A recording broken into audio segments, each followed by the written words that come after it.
Greetings, everyone, and welcome! Happy 4th of July! Yes, welcome! It is the 4th of July. If you're watching this, not live, it's after the 4th of July. So, honestly, what are you doing? Why are you not watching live? You're watching this on YouTube days later? Come on, man. Join me. Come on, folks. Check it out. But what am I doing for America's, celebration? Well, I thought to talk about a country in Golarion that is connected to something similar. Well, you see, there was some revolutions, and one of these countries had a very big revolution to it that reminded me of an old ally of ours from the revolution, France. That's why we're talking about Galt today, because Galt is the French Revolution on steroids. It hasn't ended. But basically, when we inspired our ally to have a revolution too, yep.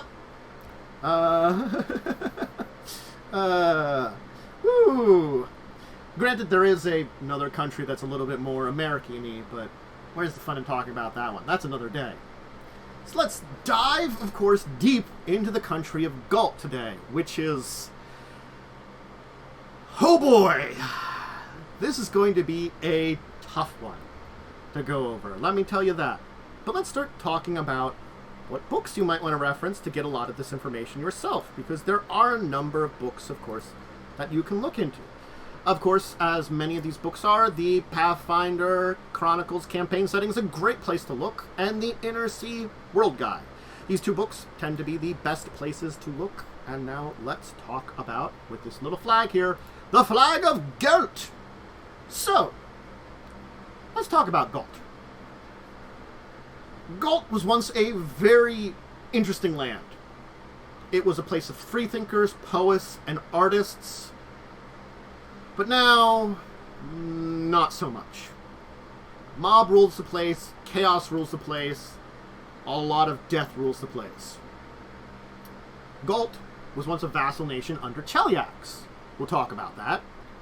And the two things that led to Galt getting independence was the death of Erden, which had a huge effect on everybody, and then, of course, House Thrune in Cheliax, and I did my Cheliax episode, taking over. The people of Galt decided to throw off the foreign rules, get rid of their nobles, and so the Red Revolution began. A bloody revolution in which many lost their heads, and hopefully when a revolution like that happens, you hope that the bloodshed ends within, 5 years. You sever heads of ministers, the heads of the government, they kind of, but, it's been 50 years now. A dozen governments have ruled over Galt in the meantime, and they just keep rising and falling, and a lot of times when they fall, so do their heads. Woo! So the country that can be called Galt was originally formed during the Age of Enthronement. And here's a little map with Galt outlined, so you can see where it's at. It was originally a province in the Empire of Talador, and this began in 115 AR. So Galt has like a 4,000 year history, over 4,000 years. Pretty long. And that, when I mentioned that, freethinkers, radicals, poets, artists, philosophers, that has been their history for so much of that. A lot of politics and all of Avastian throughout the continent began in Galt. Yes, you are.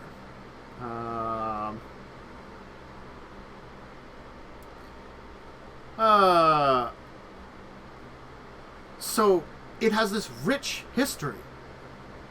The first thing that happened was Galt's conquest by Cheliax. This is the first major event.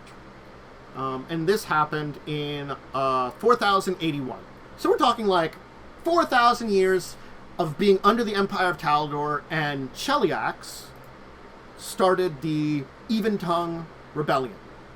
What this was is Chelish independence from Talador, About 2 years earlier than that time period, the 481, 491, which was the conquest, Quadrian invaded Taldor. And Taldor's armies were kind of caught up in that. So this man, Aspen the Even-Tongue, who was a Taldian governor, basically got a bunch of armies under him, and he basically declared the territory west of the Selen River his new nation of Cheliax.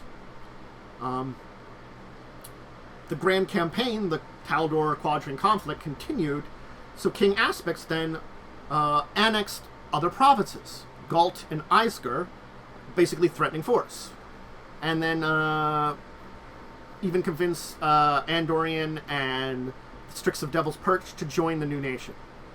So this decade after Aspect's declaration of independence, Taldor was kind of lost to half its size.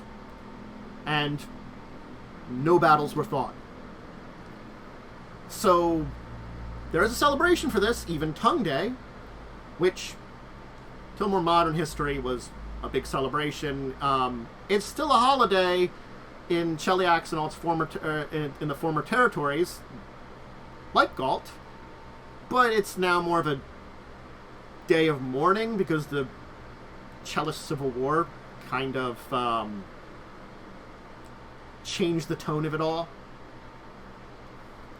And there was another nation that went independent here, Lastwall, who was a Taldan protectorate who was neutral during the conflict, which is another way of saying, I'm also independent, but not involved with them.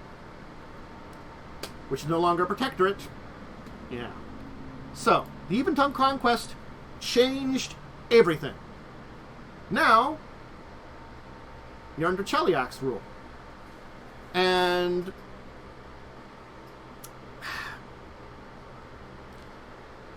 Galt still remained the same, though. Still had its freethinkers, it still had its universities, and its pristine woodlands. And this stayed pretty much the same for a while. For about 600 years. Until House Thrun. When they took over Cheliax in 4640, their cruelty, their blatant convorting with devils, basically made people in Galt go, wait a second. Wait a second. Maybe that's not such a good idea. And that would lead into Galt's fall into mob anarchy. So, where does this come from? There are two folks, both writers, who are honestly focused upon when we talk about this story. The first is a half-elf philosopher, Hostetter. Hostetter started by writing a scathing political essay, The Imperial Betrayal. These increased dislike of the Imperial Cheliax, dissent across all of Andoran, and these papers were even seen in the heartlands of Cheliax themselves.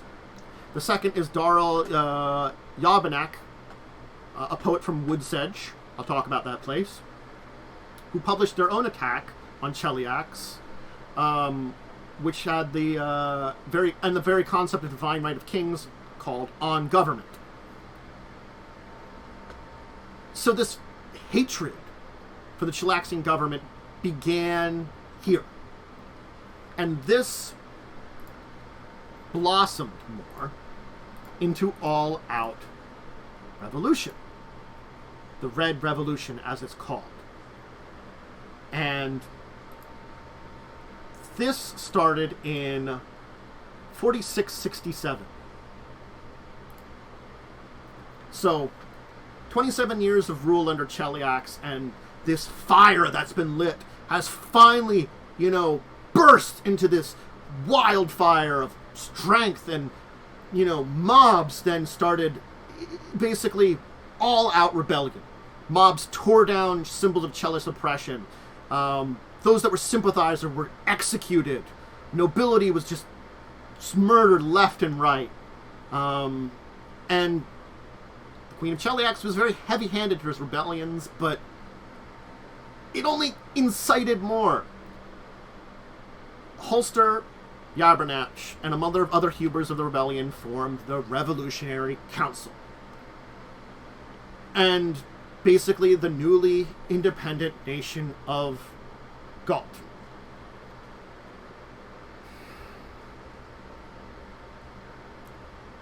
This is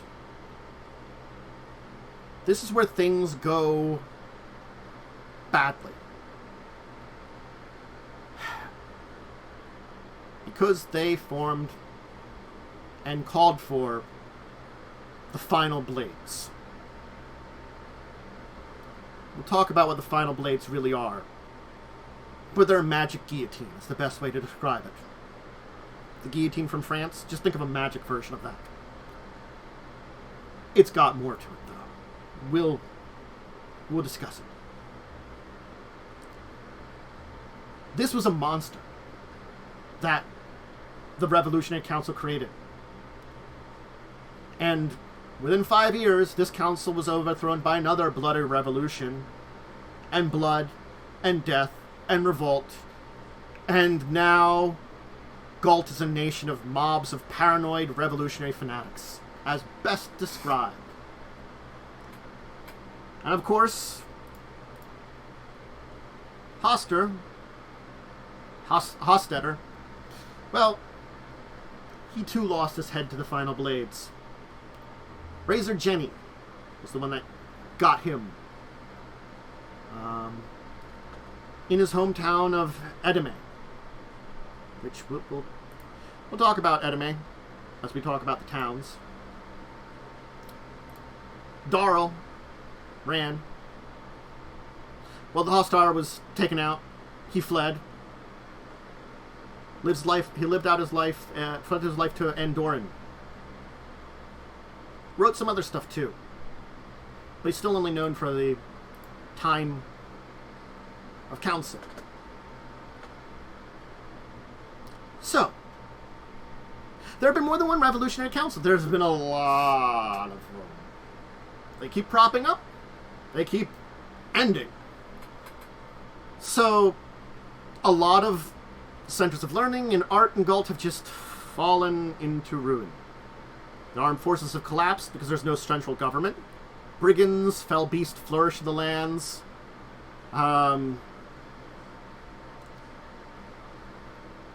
There have been many versions of the Revolutionary Council. Salient Council, Common Council, Eye of Law, the Cabinet of Skulls, the Gold Tree Pack. All of these are just groups. The Salient Council was led by Drigan Rain. Believe change was up to prosperity. Changed the alphabet of the common language, names of the days of the week. Instituted martial law and mandatory conscription. Ousted, mostly by their own soldiers. The Common Council, which was around for a while, had anybody with any political background. So there was farmers and beggars served on the council. Ousted. Eye of Law. Hagcoven ruled over the entire thing for a while. Until they were revealed and ousted. The Gold Tree Pack.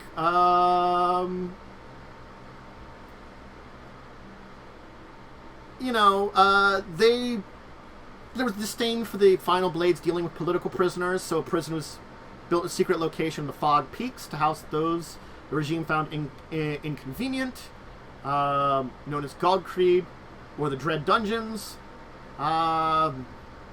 Its leaders fell to the Blades, though, and the location of the prison was not divulged to the new government.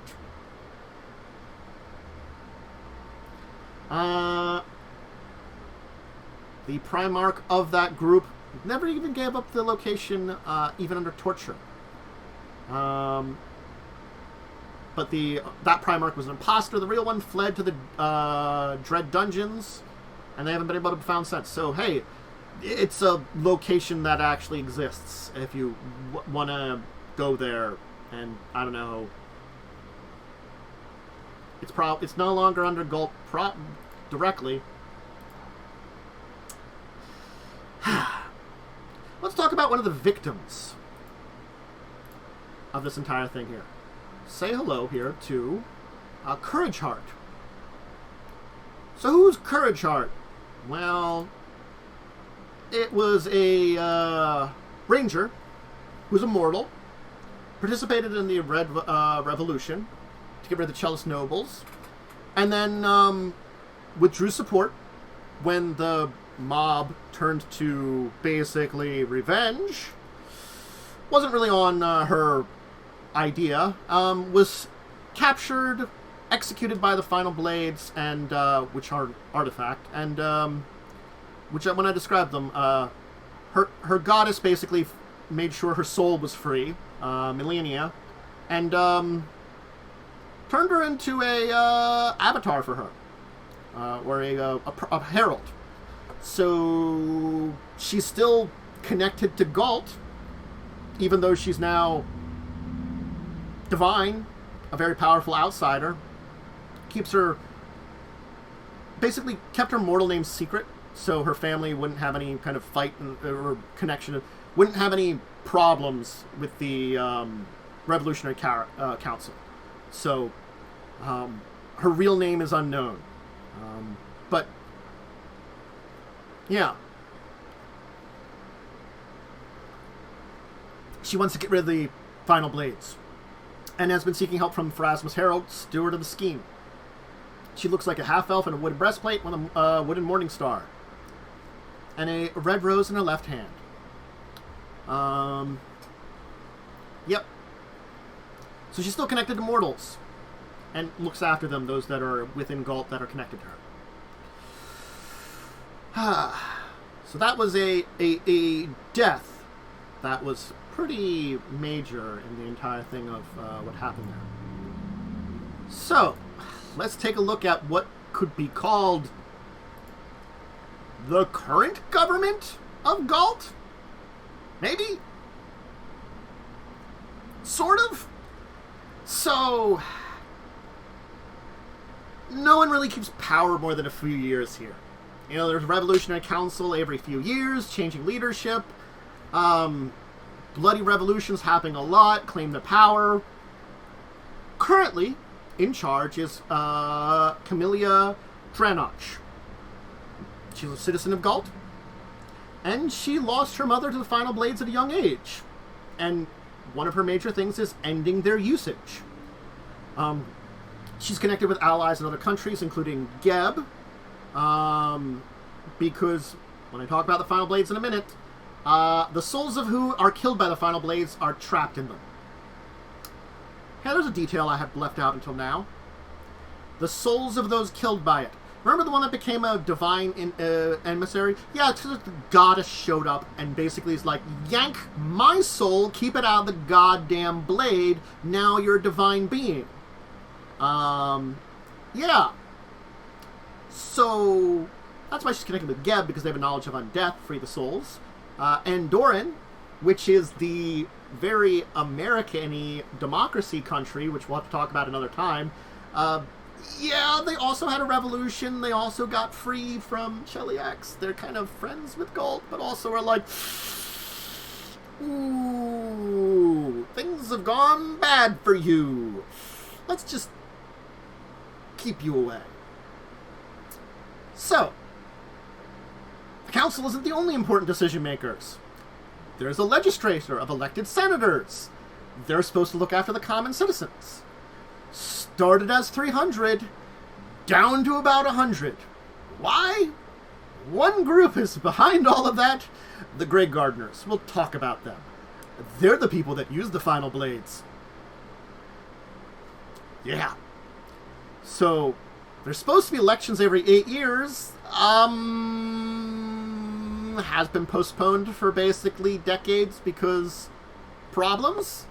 So senators aren't really replaced, and those that are there are very small modicum stability. What happened to the other 200? Well, they don't have heads anymore. So they kind of ceremonial power. They do meet monthly for like a week-long session, posturing, talking, debating. The thing is, though, no revolutionary will actually get support in Galt, the entire country, without their support, though.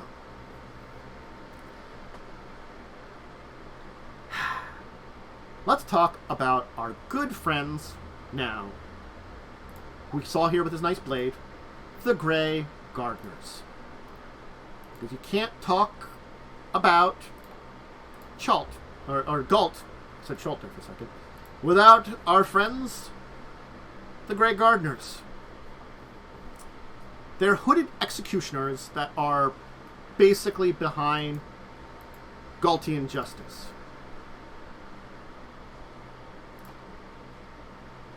Mob rule is behind their decisions. They're very violent, and justice is not part of their way.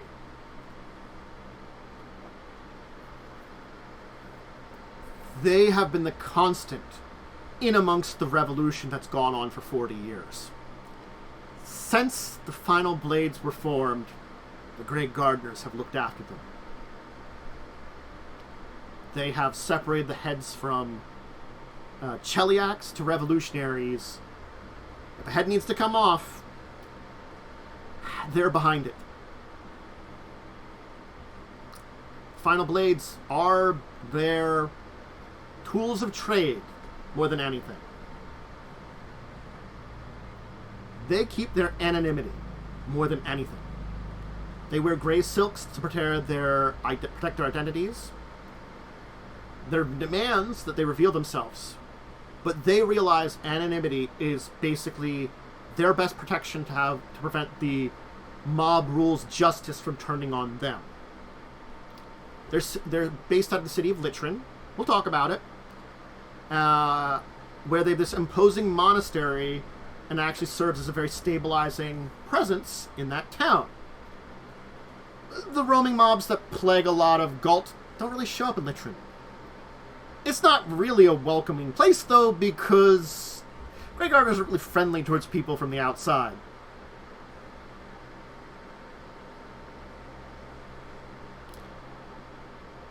They're popular with the mob. One other thing that they have is ability.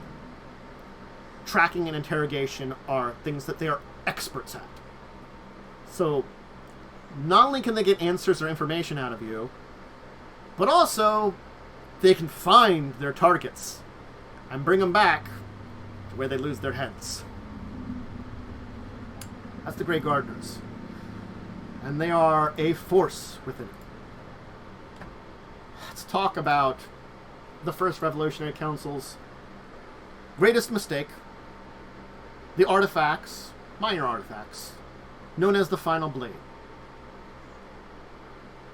Each one's a little different. And what they do is traps the souls of the victims of the guillotine to prevent resurrection. Only the Grey Gardners know a special ritual to release the souls from the Final Blades.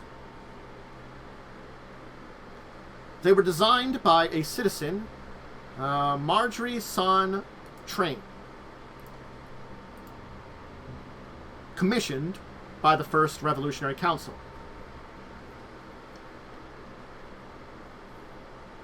She wanted a method that was efficient, but humane, and the idea was capturing the souls to prevent any resurrection, because the secondary concern was those souls would fall into the hands of Cheliash devils. Remember, the first revolution against Cheliacs, devil worshippers. So, oh, your soul can't go to the devils you made deals with. That's why they trapped souls. There are numbers of those we can talk about. Bloody Jane is one. Razor Jenny, which I mentioned in Enemy's Town Center, which we'll talk about that town. We'll maybe talk about Razor Jenny a little bit more. Madame Marjorie, and of course Toothy Morris, is no more. Toothy Morris was captured by frost giants who reforged into a Vorpal great axe known as Jorgnal's Harm, which the Grey Gardners would love to reclaim the blade. But basically now a very powerful, magical Vorpal great axe is in the hand of a giant in the mountain regions of the Fog Peaks. Bargels Fern the Bloody basically wields it with precision. It's a Vorpal axe, and guess what happens? It traps the souls of anybody it kills with the Vorpal into the blade. Well, just any generally. And so the Grey Gardners could theoretically free the souls if they could get the axe. And the axe also laughs when it kills. So isn't that pleasant?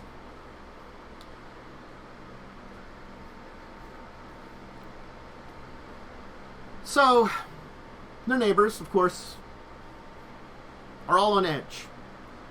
Andoran sees the chaos in Galt and fears it might spread.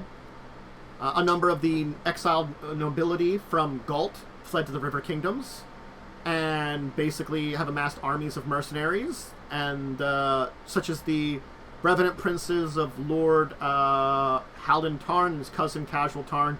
They raid Galt, hoping basically to strike down the Revolutionary Council and what's in charge once and for all. Haven't been successful. Taldor searches everybody that comes from that area, and the Elven lands separated by the Selvan River. That border is monitored heavily. So Galt is contained, generally. But there are a number of major forests, including, of course, a portion of the Verduran Forest, which is a major forest range that happens to lie between Andoran, Taldor, and Galt. Druids maintain a kind of level of autonomy in there, mostly in Taldor. There are some in Andorian, but portion of it does go into Galt also, meaning that the druids of that forest maintain some control here to a degree. The other major forest is the Borewood, which is from west to east 200 miles, about 40 miles wide north and south. It's basically east of Sarn, the capital of Galt, and there's a number of cities around its borders, and it kind of is the eastern side of the thing. And there is an elf gate in the Borewood, the Gall Gate. So if you want to see my elf episode, when I talk about ancestries, I talk about elf gates, there's one in the Borewood as a major place of interest to there. But otherwise, let's talk about Galt's cities. There's a great picture to talk about all the cities of Galt. I felt it was, something about Galt, and that there just screamed, oh, let's talk about it. So, let's start by talking about the capital of Galt is Sarn. The legislation, the Senate is there, and the Revolutionary Council, technically. It was once a city of art with beautiful architecture, green parts, statuaries, public monuments, buildings. Its designs were famed that people from across Arvastian and Garund competed for the right to add the grandeur here. Now, blood-splattered disrepair. It dilapidated. Its design still harkens back to that monumental design from the Age of Destiny. Engraved cobblestones, wide plazas, parks, sweeping bridge, beautiful mosaics. The statues have been toppled, mosaics splattered with blood, plazas and parks now ringed with haunted walls, with homeless who flock to the city for food. And at the core of this, the monolith, a black fortress and prison, in which front of that is the final blade known as Madame Marjorie, well oiled by the Grey Gardners. And the hailed crest of the city of Iris, The flower of is the iris, the flower of Isarn. Irises were royal property before then. Taking them was punishable by death. Guess what? This crime and sentencing has not been changed. Don't mess with the irises.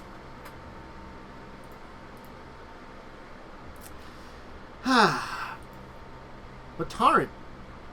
I mentioned Lataran, where the Grey Gardners come from. So, it is the most stable city in all the nation, but you have to deal with the Grey Gardners being there. It's the central Galt on the western bank of the Stormflood River, the major river that kind of goes through Galt. Southern edge of the Huron Plain, again, basically the central region of Galt. The great farmland that once existed here. Within miles of the city, a lot of the land is cultivated. Raising grain, pastures, orchards, fields of flowers, tall trees, hedges. Tran is 60 miles from Isarn. Or 100 miles upriver. River kind of, goes there. It was once the major trade center of all of Galt, because it's in the fertile plains here, and it's on the river.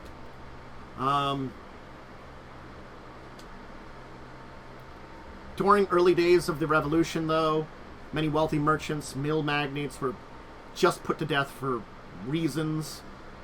The town was almost completely destroyed. The Grey Gardners arrived, though, and saved it. They put an end to the violence, and, well, their own kind of violence is put in place here. Whoo! Yup. So, it's safe there, as long as you're not an outsider. And you don't know who shows up under those Grey Gardners masks. So, be careful what you say. Because you don't know when your loved one, or friend, or neighbor is really a Grey Gardner and said the wrong thing to them. Taldan humans are the majority of the population, though there are some elves, halflings, and gnomes. There's a class division. Workers at the bottom, peasants, artisans, and merchants slightly above them. Professionals and rich business people on top. And there are some aristocrats who manage to keep their holdings. Grey Gardners are outside of everybody. There's a big divide between upper and lower class. The Grey Gardners keep themselves in place by basically stoking the class division and class struggle, whispering to the upper class that the lower class is going to steal their wealth and influence, and provoking the lower class to ask why the rich are hoarding wealth.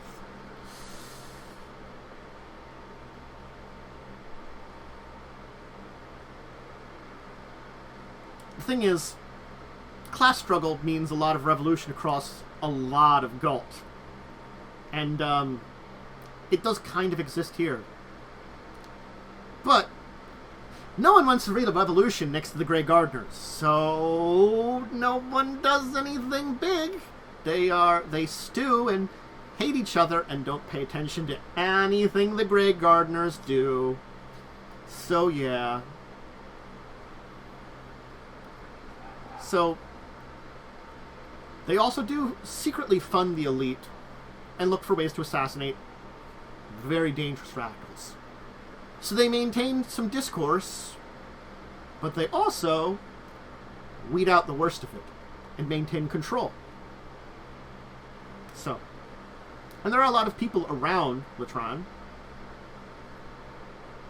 So, there's still bandits. Shape-shifting man-eaters are rumored to be in the area, and there's fae that live in the river. So, Azerstone is in the east. It takes its name from the massive blue menhir that towers 100 feet above the town. It's north of Borwood. It's relatively isolated from Galt's revolutionary fervor. The stone at the center is kind of an object of religious reverence for the dwarfs of Fog Peak. They think it's a spear that was thrown down by heaven in prehistoric times by their patron god Torag. so they make pilgrimage to the Azure Stone, pumping up the local economy. There's rumors of hidden treasures in areas beneath the stone that adventurers kind of come here to look for. And it trade routes links the nearby city of Endame. Arastal is the patron deity of the town. Farmers and miners are mostly the people that live in the city. And it gets some harsh winters, but are mitigated by a relic known as the Vernal Key in the area. So it's a relatively fine place to visit in Galt. And the Vernal Key being a minor artifact from the Plane of Air. Wood's Edge on the western side, which I mentioned earlier, is where Darl Yabanek came from, the one who wrote on government and was part of the Red Revolution in the First Council. It was traditionally a home of dissentful thought, and the most radical of philosophies in all of Galt. Not a lot of that's changed. No matter who's in power, someone's going to impose them, and it's probably going to begin in Wood's Edge.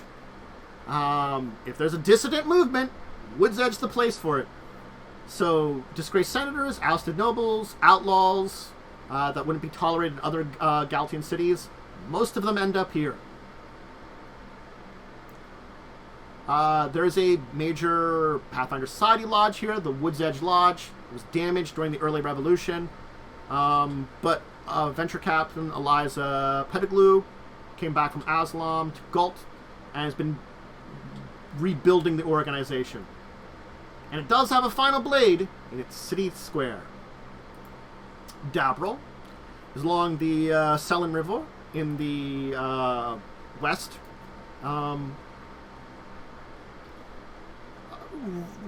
Residents don't really work as river tradesmen or fishermen. They generally work as gardeners and perfumers, as intense fields of robes and manufacturers exotic perfumes. Small town.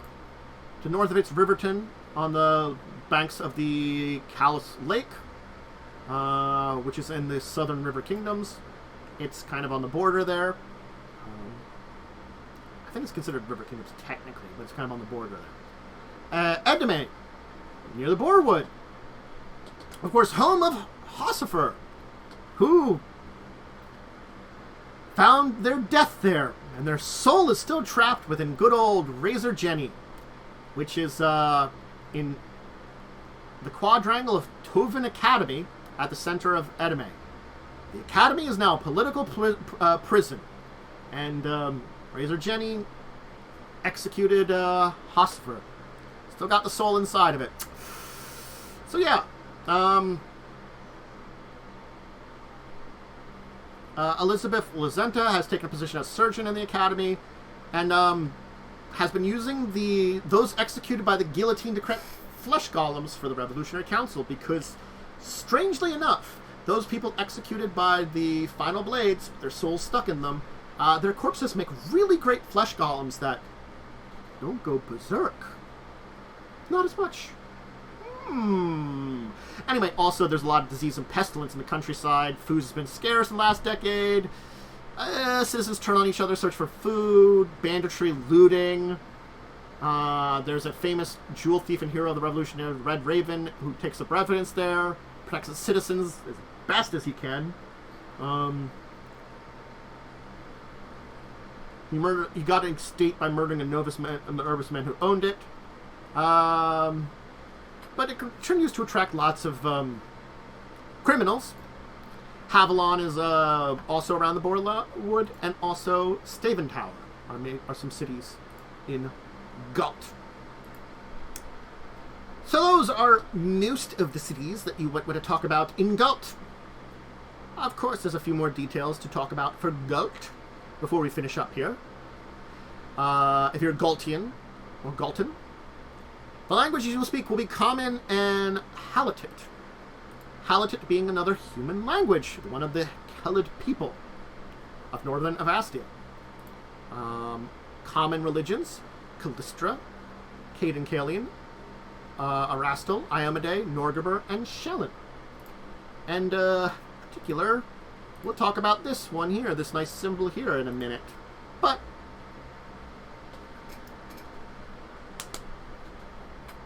a lot of those free-thinkers, people that lust for life, they're gone.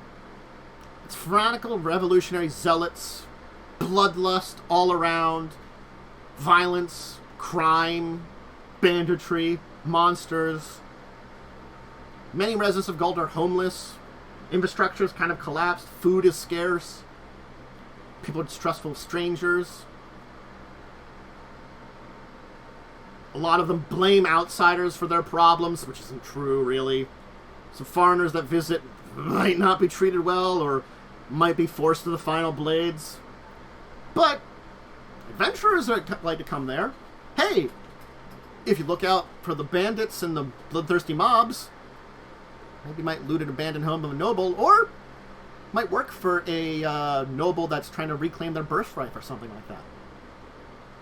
But anyway, let's talk about this nice symbol here, because, woo, since the revolution, the Demon Lord of Traps, and I'm going to butcher the crap out of this name, Andrif Ku, who's the patron demon lord of bearless demons, sadistic inventors, and those who inflict pain for pay or sport, has become a popular person to worship.